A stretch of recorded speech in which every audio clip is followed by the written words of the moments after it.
Hey guys, happy Thursday. As you can see, I am out of the office here today. I'm actually traveling for work out in California. So hopefully you can see the view. It's very, very nice out here. So let's just kind of jump into it. This week, we saw another case of the Monday blues here in the markets.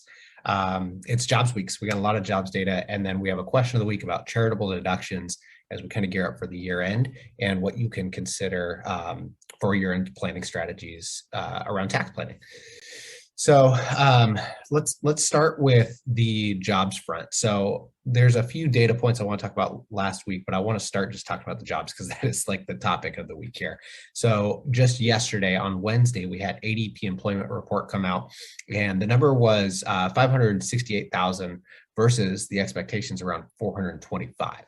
So if you remember last month in August, it was terrible. It was 374,000. We had hoped that we'd be getting a big number, and that did not happen.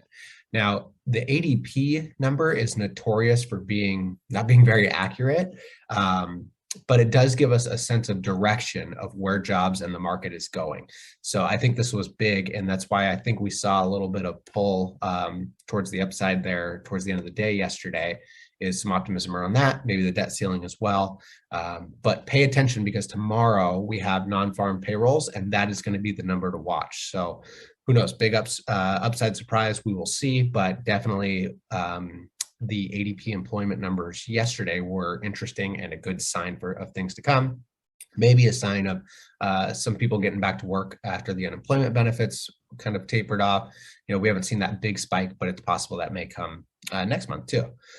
We have initial jobless claims come out today, and as you can probably tell, I'm recording this earlier in the morning than I typically do. So right now at the market open, the markets are up based around this, and I think some debt ceiling news. But the initial jobless claims came out at about 326,000.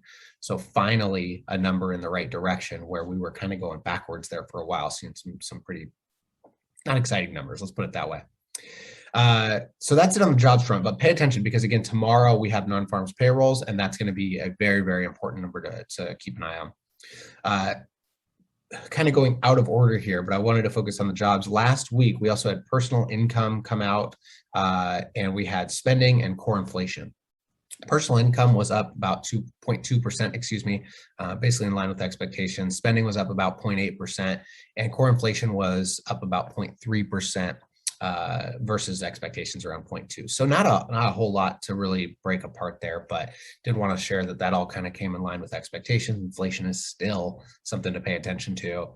And now we're hearing a lot about oil prices again. So, that may have some weight on inflation numbers as well.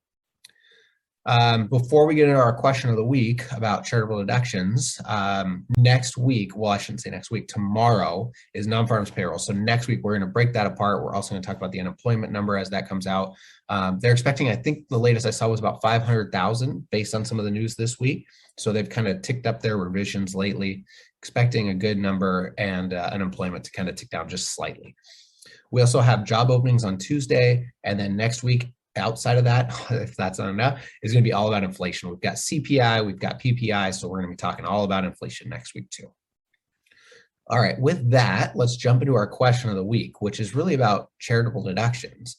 And before I jump into this, if you guys ever have a question for us, please do reach out, just send me a message or even just comment if you'd like. If we end up using your question, I will send you a coffee on me to thank you for the good topic to touch on. But charitable deductions are becoming more and more of a conversation. As we get closer to the year end, there's a lot of tax planning strategies to consider, and charitable deductions kind of goes up to the top of the list because if you guys remember in 2020, due to COVID, there was a piece of legislation passed called the CARES Act.